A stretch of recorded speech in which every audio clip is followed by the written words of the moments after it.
Hey guys, this is Allison from Allykatkreations. How are you?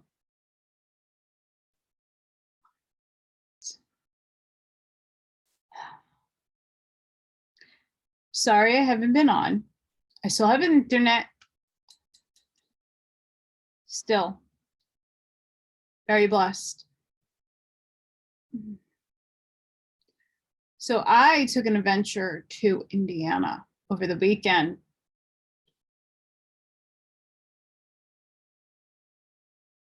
I drove. It took me 8 hours and 45 minutes going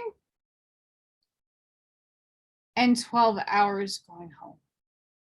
I think a little bit more than 12 hours, to be honest. All worth it. I landed in Fort Wayne for the Truth Tour.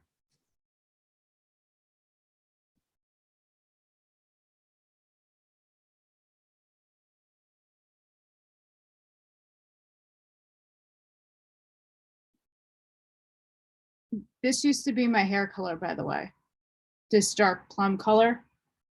Otherwise, I would have gotten a black shirt. And then I got my favorite Jason to sign my shirt. I have to put this in a frame. I went just to thank him for helping me out when no other patriot at the time who offered help never answered my emails, but he did, and he helped me. And his co-host, Kelly. So it was a very meaningful trip. It looks like I am liking Indiana a lot. I drove around a bit when I got there just to see what Indiana has. And no, not the whole state because the state is humongous. But a little city section, and I can handle it. I can do it. So I continuously am still packing the house. I'm still cashing cans in and coins. I'm still in very much desperation. I'm still needing a lot of help. So anybody that can help me out, that would be great. And how you could do that is hitting that like button. Sharing is caring. Subscribing is caring, because it looks like YouTube keeps taking people off. They might not like the books and the content that I'm putting out because there's truth in it.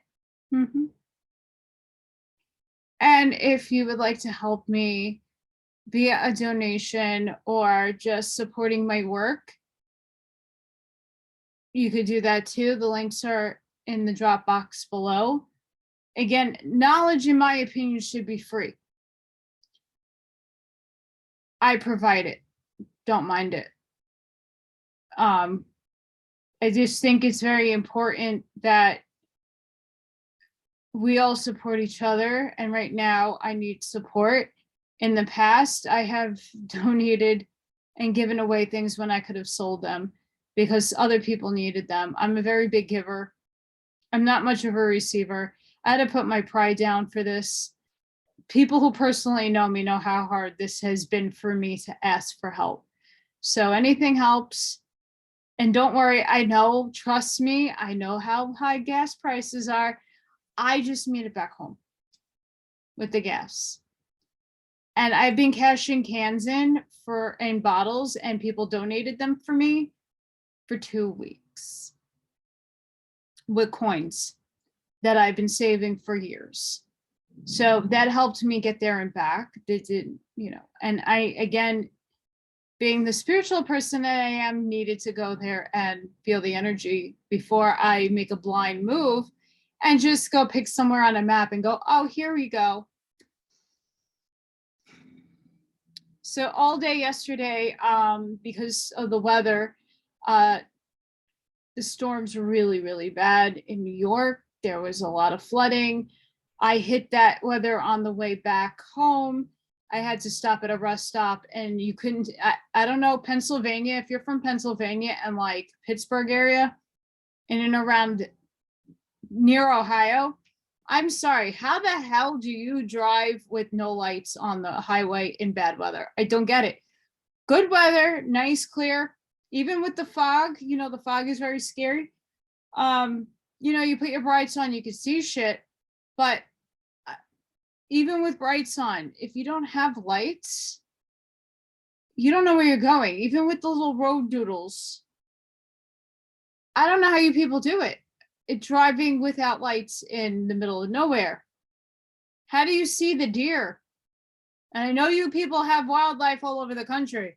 We have massive amounts of deer, but we have lights on the freaking streets so that you can see shit before you hit it, unless you're on your phone. But oh my goodness, I was in survival mode and prayer mode half of my trip home. It was really bad weather, really, really bad.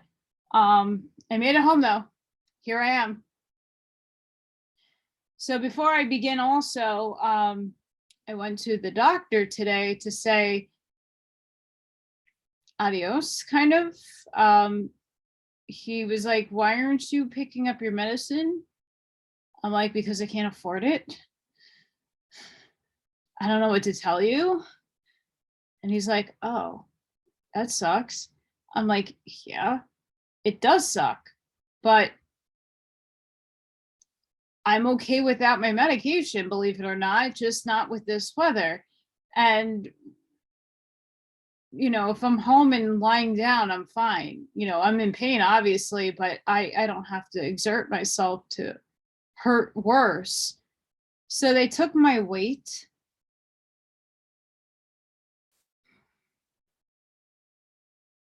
Not good. Not good. I used to be between 120, 130. I'm 105. Not good. Not for my age and not for my height. That's way underweight. And oddly enough, my pressure is on the higher side, which I usually run stupid low. So I need to figure out my moving situation. So I do apologize to the followers that I'm not on consistently as I used to. I'm going to try to get in as much as I can when I can. Usually on very hot, humid days, that doing a lot of work is going to make me lose more water and drop weight. I'm going to try. I still have to get this done, but I'm going to try to do more reading during the day and try to work overnight where it's cooler out so that I'm not sweating profusely. And even though I'm drinking water, water holds really no calories. So I need to supplement that in some way, shape, or form. And I don't really want to tap into my non-perishables because if there is a food issue, I need food, you know, for if that time comes. Those of you who know what I'm talking about understand that concept. Yeah. So very interesting day today. I'm still trying to recover. My back is completely like, if I sit certain ways, I'm done. So I'm gonna get through this today because I really want to read this. So it's the Keys of Destiny, chapter 6, well, number 16, Victory. Get ready. And I don't know why not too many people really don't know about, like, watch this series. This book is amazing, by the way. There's a lot of goodies in here. Spread it, because I mean, and seriously, the Keys to the Universe and this book, you might not agree with everything here,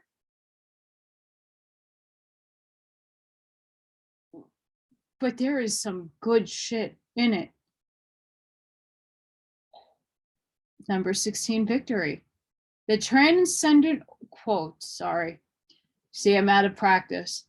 The transcendent world is therefore open to whoever has sufficient will, or even artificial implosion, to triumph over the forces which guard it. But woe to the man who approaches it with a passionate and selfish heart. With lowered head, he will fall back into the current of decomposition, where he will be dissolved. Nature destroys all evil. It is the law of section 1. The tarot of the Bohemians, Tapas. Very interesting. I have to look into that. The meaning of number 16 must be largely derived from a consideration of the digits of which it is composed. The 10 of completion and the 6 of the Christ force and the 6 days of labor.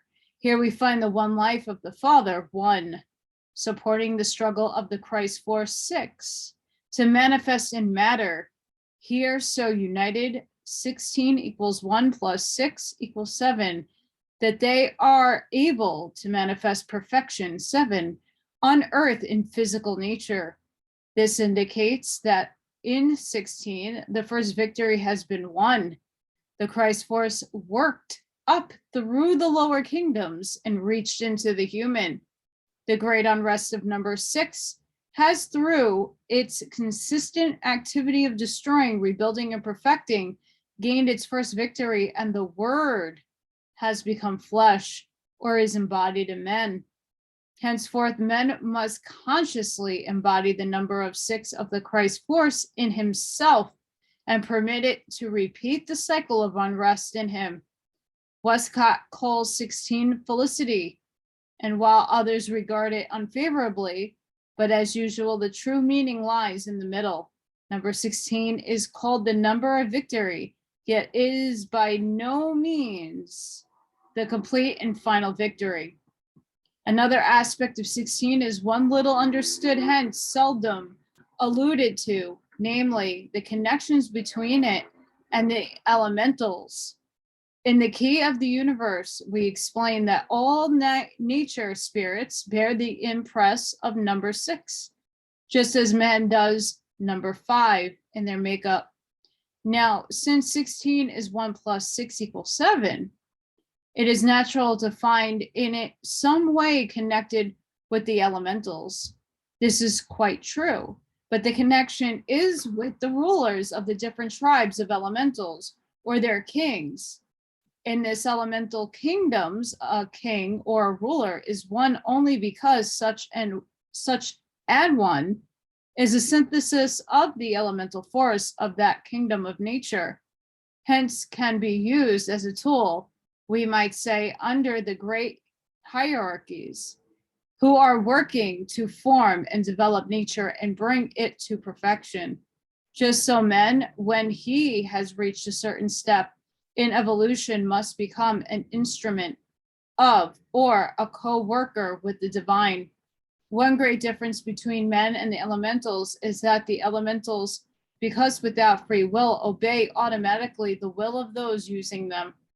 But men having the gift of free will must obey because he himself has decided it is best.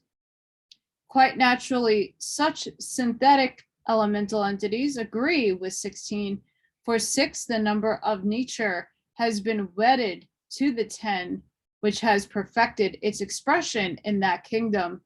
As number 6 is the mysterious aspect of the one life fulfilling all nature, and as the nature elementals are the living atoms in the stream of that life in nature. So number 16 represents a state of development where the one life is far from definitely organized and entitized.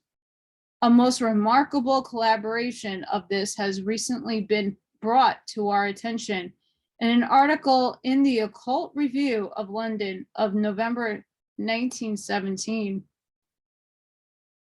Quote, here it was that I met with a girl who had more knowledge of elementals than anyone I had since met. Half-witted, she was. So the schoolmaster told me it had been utterly impossible to teach her anything at school. He doubted whether she could even read or write intelligibly, but he was a lowlander from the border country and rather fancied himself on certain intellectual agnosticism. Anyhow, this girl had a certain sweet wisdom of her own, which was perhaps beyond anything that was taught in the school. She told me that wherever any of the kings of the elementals came across the island, anyone who knew could see their footprints and know what was coming. Quote, one day she showed me a mark in the soft ground at the edge of a peat moss. That's the foot of the sea king, she said. He is going up to the heights of the Collins or the Coolins. There will be a rainstorm tonight. The mark, wherever it was perfectly distinct, 6 crescents arranged around a circle, quite unlike the track of any beast I am acquainted with. It was a blue and cloudless day, with never a hint of rain, but sure enough, at sunset, ominous black, lurid clouds piled themselves on the peaks of the Coolins, and before midnight there came such a deluge of rain as I had seldom seen, end quote. Interesting. The unfavorable side of 16 is derived from the fact that this number is associated with what is known as spells or bewitchments. The reason for this is quite plain. For spells, bewitchments, and witchcraft can only be effected when the elementals are called to the aid of a powerful will. For as we have said, all nature forces are living elementals, commanded by certain conscious entities. They are without free will, yet eager to work out the will of any being whose will is strong enough to command them. They are utterly without responsibility, hence obey a strong will and accomplish evil quite as readily as they accomplish good. But karmic retribution is brought upon those who invoke them as their servants to accomplish evil, and that these elemental forces, once started up a destructive path, go on blindly until turned into a different path by a stronger will, hence will ultimately destroy the one thus using them. It is like starting a forest fire, which, if unchecked, will destroy the home of the one starting it. It is through the elementals working out in nature the evil thoughts and creations of men that it has fulfilled the curse. Cursed is the ground for thy sake. Thorns also and thistles shall it bring forth to thee. I have co-host number 2 and his hair is going everywhere, so I do apologize. Therefore, the only sense in which the spells or bewitchments can achieve any real force is when either by the conscious use of the will or through selfish ignorance, the one desiring to influence another either for their hurt or, as often happens, for what the ignorant one thinks is for their good, calls forth the mighty potency of the creative power, the Christ force, or the brilliant light of the vast countenance. A call of all elementals must obey and strives by the power of his will to pervert it for his own selfish ends. To use this terrible power to destroy rather than create must ultimately destroy the one so using it, even though the power is invoked ignorantly to destroy the free will of another or bend it to his. If the will is used through a selfish, willful determination to bring to oneself power, health, wealth, and happiness, the perversion is just as disastrous in the end. For this divine power is the eternal unrest and constant effort of number 6 to destroy all evil and make way for perfection, that man, like nature, may express the perfect pattern of godhood.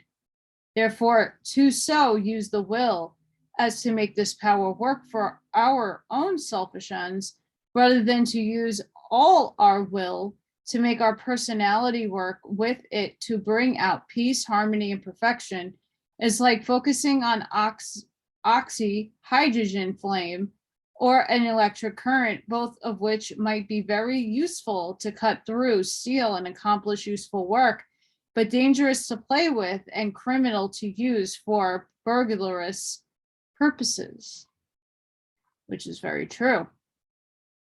In Kabbalistic language, number 16 is the sixth day, while the number 6 Kabbalistically considered would be the 6th hour of the day.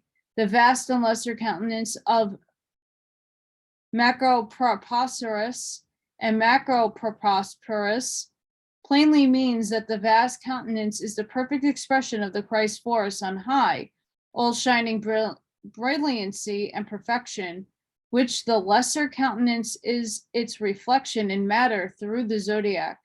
Therefore, if in the 6th hour the mystical power of this mighty countenance of God shines down and reflects itself in matter, struggling to make a perfect image, how much more mystical and powerful must be the symbol of the interlaced triangles, which represent number 6, when considered from the standpoint of 16 instead of 6.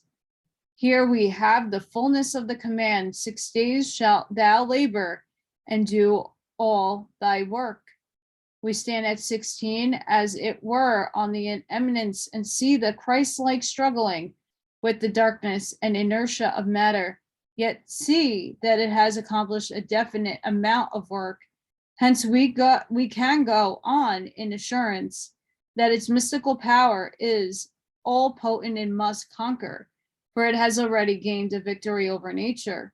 In the 32 paths of wisdom, the 16th path is the triumphal or eternal intelligence, so called because it is the pleasure of the glory beyond which is no other glory like to it.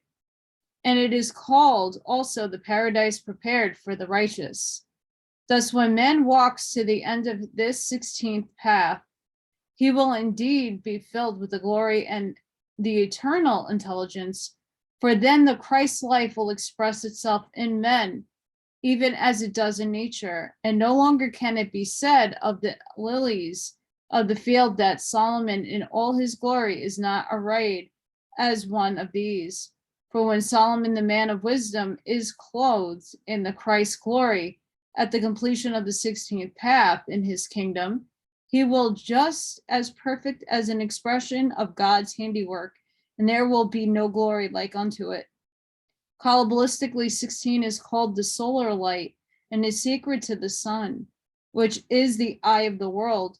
Claude de Saint Martin, the unknown philosopher, states in his book, Livre des Rapports, that the primitive alphabet was composed of 16 sigils.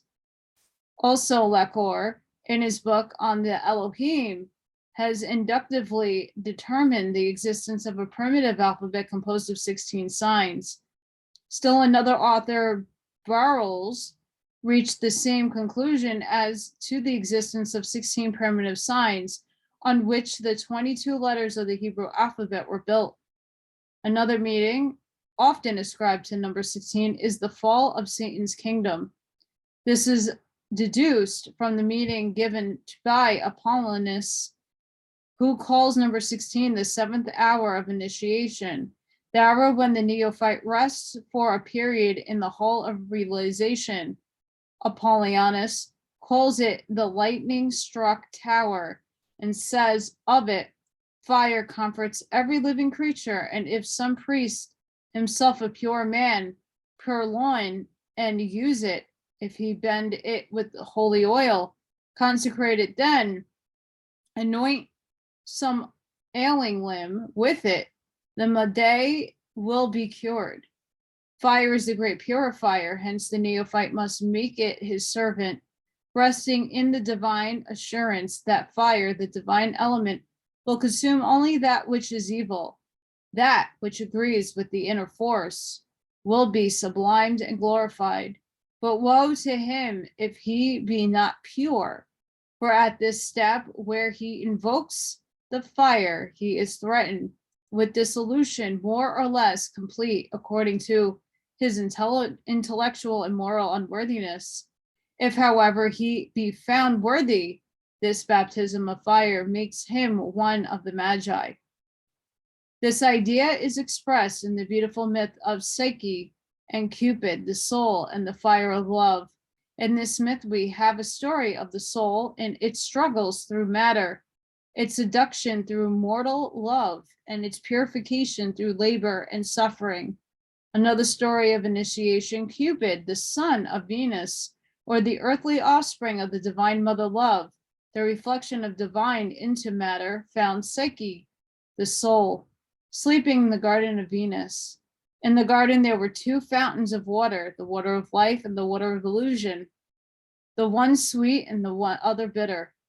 These two fountains forever spread their sweet and bitter waters in the garden of love, where the soul wanders and often sleeps.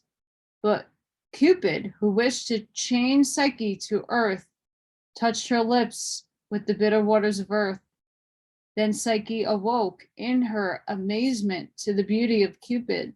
She spilled over him the sweet waters of life eternal, and at the same time wounded herself with her own arrow.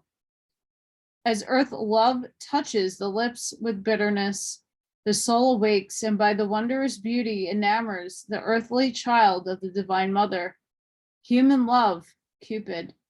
For a long time, Psyche never saw her husband, but constantly heard his seductive voice and felt his radiant presence, until at last, driven to desperation by the desire to see and know, reaching the stage of 16, or the culmination of a cycle of 6 unrest. In the darkness of night, the rest hour, Psyche determined to see. Finding Cupid asleep, she holds high her lamp of truth, determined to see her godlike spouse, even if she perished at the sight. But being amazed and enraptured at the beauty of her sleeping lord, she lets fall one drop of burning oil upon his fair shoulder, and he flees from her, for he was only the earthly shadow of divine love. Hence, could not stand the test of the divine fire. How often we seek for the divine in its human offspring, and then when the fiery ordeal comes, we find it no more. Yet the Psyche we cannot forget. If love given to humanity has been pure, little by little the soul remembers that it is of divine origin, hence must be immortal. So when accepting it as the offspring of heaven, we seek its source, knowing that love is immortal, even if Cupid is earthly child, can be wounded or frightened away. Then in our life experience, we pass through the mental ordeal of fire, for divine love is fire in its highest aspect.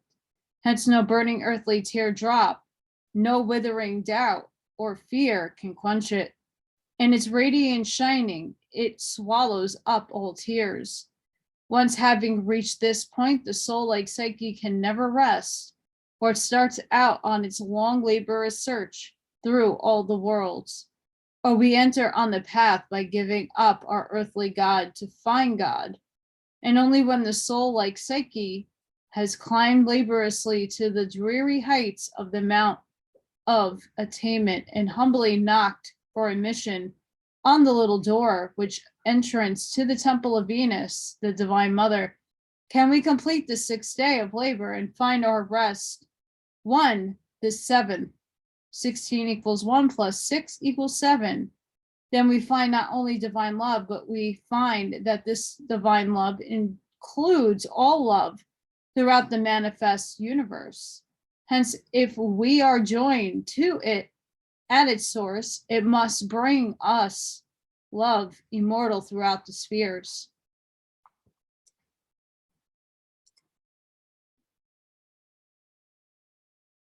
The 16th letter, Avin. Quote, He produced, it says here iron. I don't know. We'll see. Predominant in anger, crowned it, combined it, and formed it with Copernicus in the universe. Tibet in the year and the liver in man, Sifra Yitzraya. I have to go back to that book and see if that's correct. It's Capricorn. The 16th letter of the Hebrew alphabet is Ayin. It is one of the 12 simple letters and corresponds to the zodiacal sign Capricorn. Its meaning is an eye.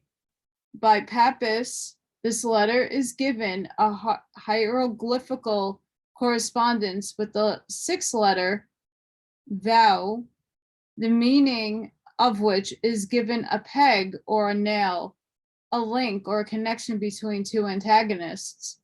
The human eye, the window of the soul, is a link between the spiritual life and physical, but there is a decided difference in the meaning of ayin. For while both refer to the eye, it is power of seeing.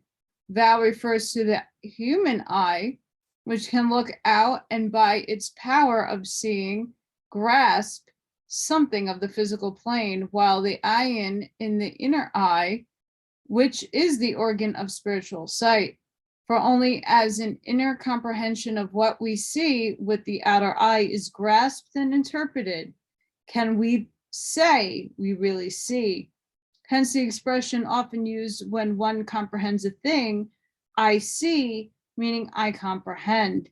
Therefore, while undeveloped man has a perfect physical eye given him as a link between the inner world or soul and the outer world of manifestation, he may remain quiet, ignorant, until he has passed through a complete cycle of unfoldment comparable to 10, and has learned to see by the use of his mind, until the things he sees outwardly have taken on a new significance in his mind. Here is where the letter ayin corresponds with the liver in man, for the liver is a very important center, namely that of karma, or the desire principle. And only as the principle of desire is illumined by the light from the inner eye, and we begin to desire enlightenment, can the mind be gradually illumined and enable us to see the inner meaning and reality of things, thus interpret what we see. Thus, while 16 by some authors is compared to the physical eye and is considered from its material basis, we can still see that it represents a cycle of ongoing. The desire principle, karma, has ever been looked upon as man's temper, the cause of his fall. Yet, since the fall into matter or the clothing of the soul in coats of skin was an absolutely necessary step in evolution, so through the desire principle alone can we fully learn the great lessons and accomplish the great work of redemption, which has evolution demands. Again, while the seed of desire is in the liver, it is by the mysterious connection with manas, the mind, that it produces effects. For the rational mind acting through a center in the corpora quadrigema is called by Eastern teachers karma manas, and this is where the mental pictures produced through the eye are registered. And since this rational mind of man is the battleground where the desires of lower animal self, karma, come up to man's attention for him to cognize, and by the power of the higher mind, Buddha Manas, to decide whether they are to be indulged or denied, if we postulate man's impotency to control these lower desires, we may agree with Pappas, who says of the 16th letter, it is the sign of material sense. Again, degenerated, it expresses all that is croaked, false, perverse, and light and bad. But if, on the other hand, if we refuse to admit his impotency to control his desires, We see in this step but a link between man's lowest materialization and his highest ideals. We see in it, as we did in the sixth letter, the Christ force struggling with matter, but now struggling with the materials of man's mind stuff, the Christ consciousness struggling with animal consciousness. Shall the desire of the animal hold him in its power? Or through the mental picture seen by his inner understanding of outer things, shall it be force him to reach up and grasp hold the rope thrown at him as a bridge to connect his lower mind with his lighter and higher page empty, which he can climb up and dwell in the higher consciousness of the Buddha Manas. It is also the desire principle manifesting through the center in the liver of man, which acts to produce anger. But it is also the same force that gives to man his supremacy over the beasts of the field and the power to rule them. For we are told that man who ruleth his temper is greater than he who taketh the city. Astronomically, it corresponds with the zodiacal sign Capricorn. This sign governs the knees, and it is the knees which symbolize the power to stand erect, which differentiates man from the beasts. Also, the power to command, the term how the knee, bow the knee, being synonymous with servility. Capricorn, however, is an earthly sign and typifies man striving in his own strength to climb the heights of attainment. But it is also in this sign that the Christ is born and laid in the manger of our animal self, the place where the ass, uncultured thought, the ox, procreative power, and the goat, ambition, are wont to feed. It is noteworthy that in all pictures of nativity of Jesus, some or all of these animals stand beside the manger in which the child is laid. Again, the 16th letter shows the eye as the window of the soul, which has completed its first cycle, and the cycle fully manifested a physical vehicle for the soul light, the brilliance of divine glory, like unto which there is no other glory. But here man, by exercise of his free will, can make of his eye the window through which the glory shines, or can metamorphose its light unto it becomes the power of fanaticism, such as a snake would make use to draw a bird into its power, and the hypnotic eye, which is a vehicle of the evil. Interesting. Sorry, guys. I'm very blurry right now seeing words, so bear with me. Oh, the Tower card. Take a good gander at it.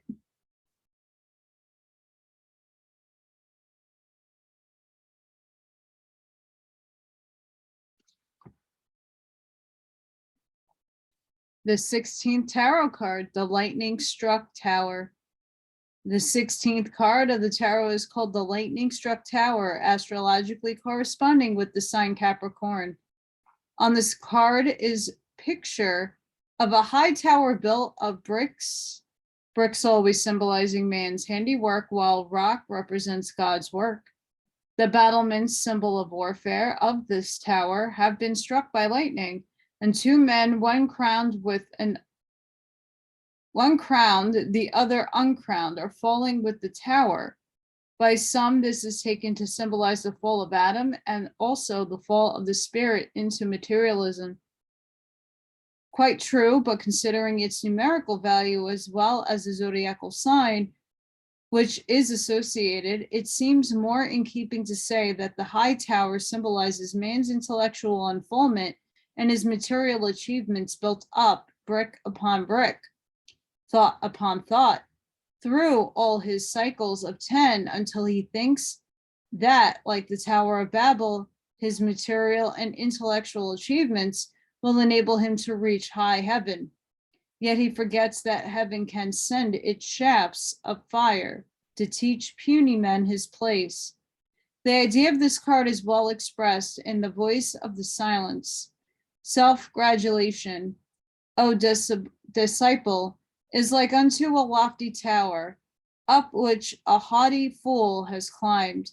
But we must remember that the lightning is but one phase of the divine fire, which destroys only which is evil and purifies that which is good. In this card, we see men, crowned and uncrowned alike, cast down from the tower built of his own ambition and to his own glorification, only that he may learn to build upon the living rock of spirit, erect his tower out of stones of truth, make good deeds to his fellow men, the bricks and loving thoughts and aspirations for the martyr by which they are cemented.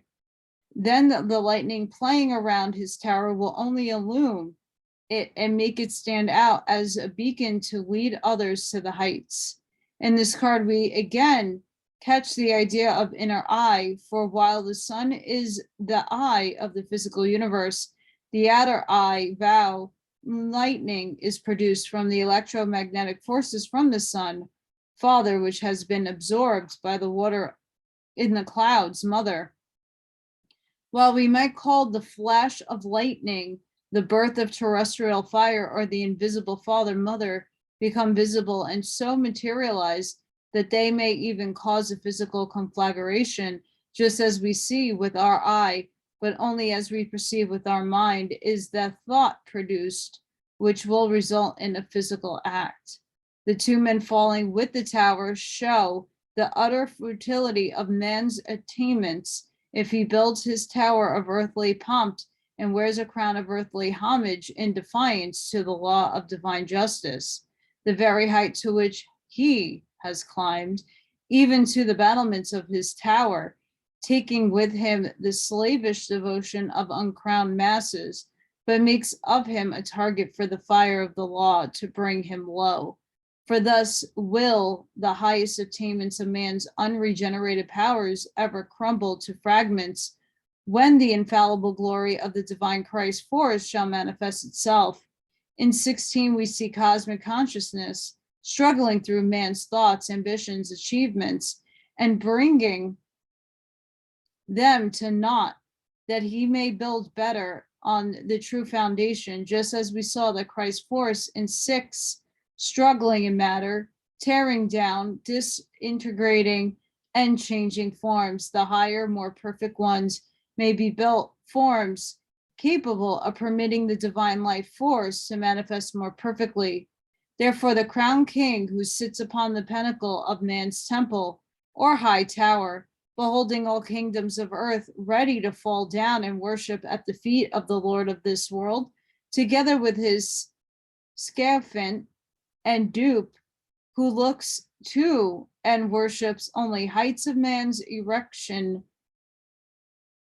both shall be cast down along the fragments of the tower they are built. This card is associated with the sign of Capricorn because the zodiacal sign exerts very much the same influence as the primary force of ambition and worldly achievement.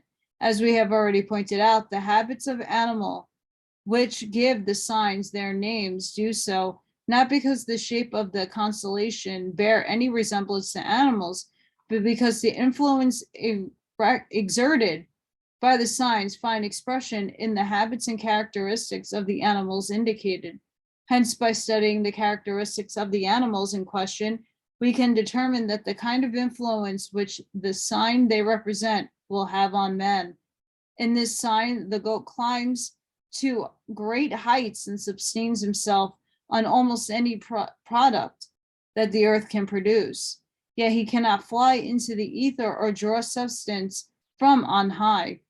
Hence, the goat in its symbology points to the manifestation and materialization of divine light, Christ's force, working through mortal agencies. It must be remembered that in it, Capricorn, December 20th through January 21st, that the Christ is born or is made flesh, is embodied in men, the highest link in the creation of physical universe. And that, folks, is number 16. the Tower card of destruction.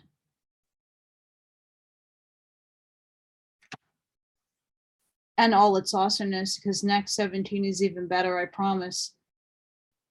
So please don't forget to hit that like, subscribe, sharing is caring. And if my work does anything for you, please consider helping me out at this point in time. It makes a really great difference in the world and humanity, so I can continue doing my mission and work and helping people out of the one book paradigm. And until next time, please be safe, be seen. Hang on, things are happening. And I'll see you on the next one. Bye, guys.